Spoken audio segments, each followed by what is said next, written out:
E ainda falando de folia, vamos à nossa entrevista no telão, porque tem uma campanha durante esse carnaval que vai abordar o assédio sexual de uma maneira bem original, com tatuagens temporárias, com um recado objetivo, papo reto, não é não.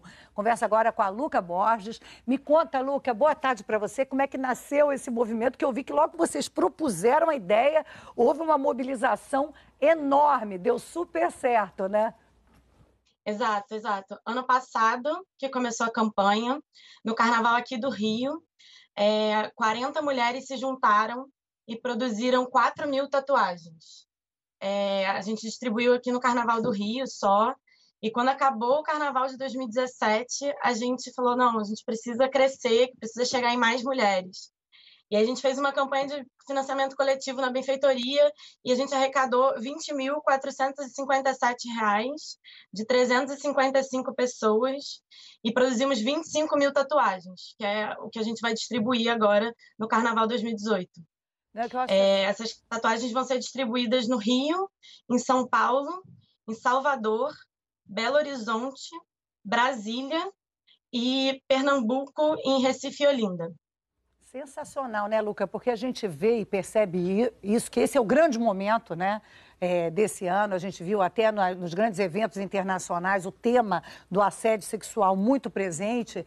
E uma consequência rápida e natural disso é, por exemplo, o aumento de denúncias de assédio sexual. Quanto mais se fala sobre isso, quanto mais se põe isso na pauta, mais denúncias aparecem, mais conscientização, né? Eu queria sua opinião aí sobre esse momento agora para se discutir assédio.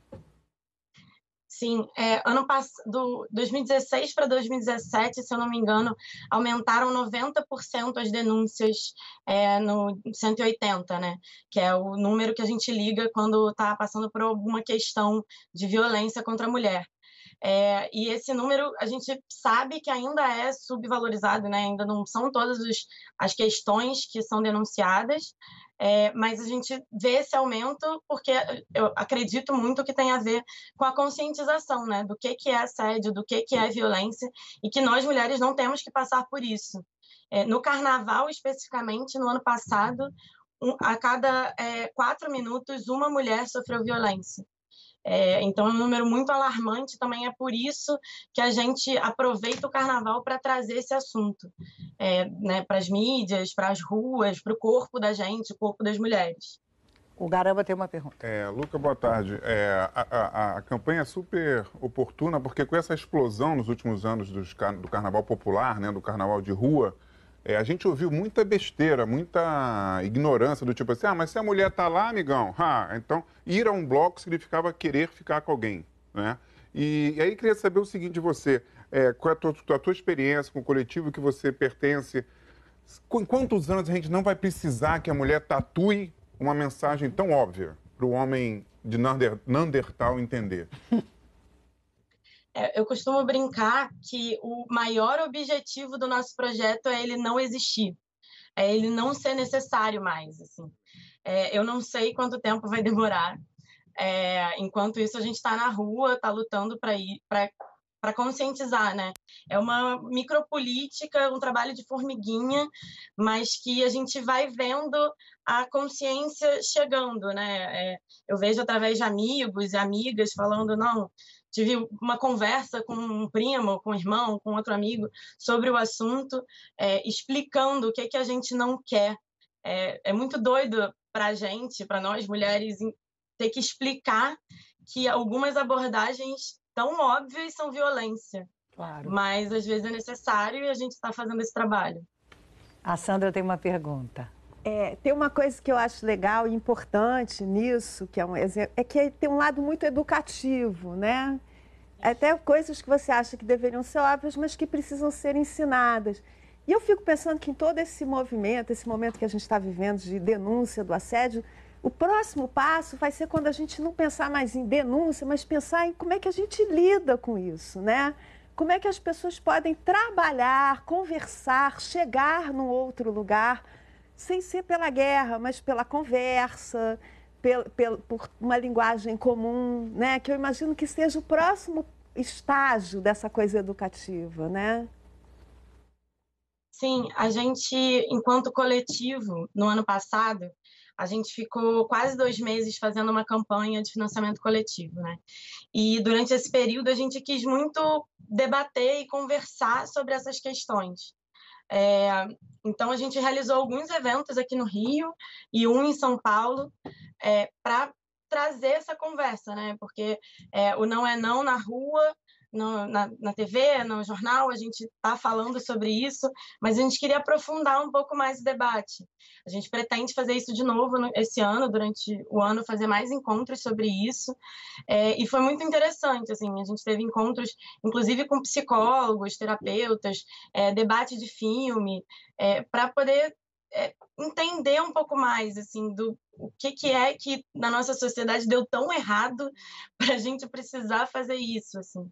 E essa questão da educação, né, que você está falando, eu acho que é o ponto-chave, né? Eu acho que a gente começar nas escolas, na faculdade, em casa, né, conversando com os meninos também e com as meninas sobre essa questão. A ideia da tatuagem é muito a gente, mais do que entrar em guerra com os homens ou qualquer coisa do tipo, é da gente formar uma rede de mulheres que se apoiam. Então, a ideia eu estou no bloco, eu vejo uma outra mulher com uma tatuagem também, e eu falo, olha, aquela mulher ali sabe o que eu estou passando, eu posso contar com ela. Então, a maior chave, eu acho, da tatuagem não é só a denúncia, mas é também que nós, mulheres, possamos nos apoiar. Ótimo. Olha, mais uma perguntinha aqui do Otávio, para a gente encerrar. Luca, parabéns aí pela campanha. Minha pergunta é a seguinte, eu não chamo de homem, eu chamo de cafajeste, que é um termo que o Nelson Rodrigues usava, o cafajeste, aquele que dá em cima até da cunhada. Ele tem faixa etária? Assim, ou pelo... Não. Antes fosse um grupo específico de homens que a gente tivesse falando sobre.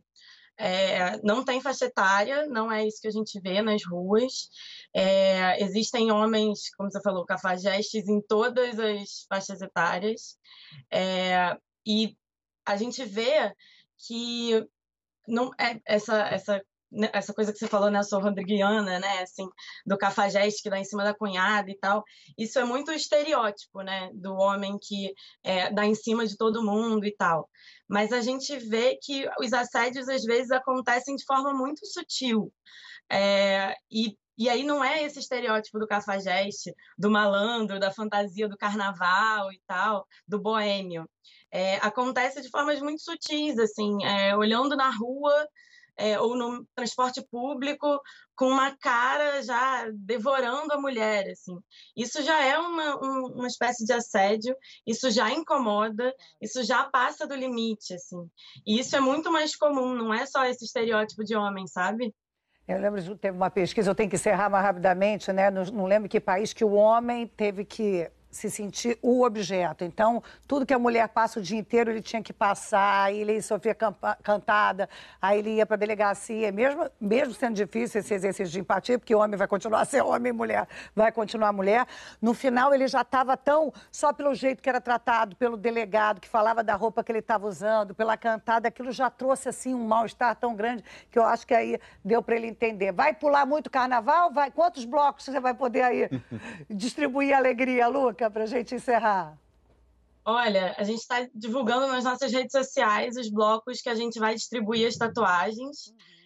Aqui no Rio são, acho que em torno de 10, mais ou menos. Em cada uma das cidades que eu citei, tem mais 4, 5, 10 blocos.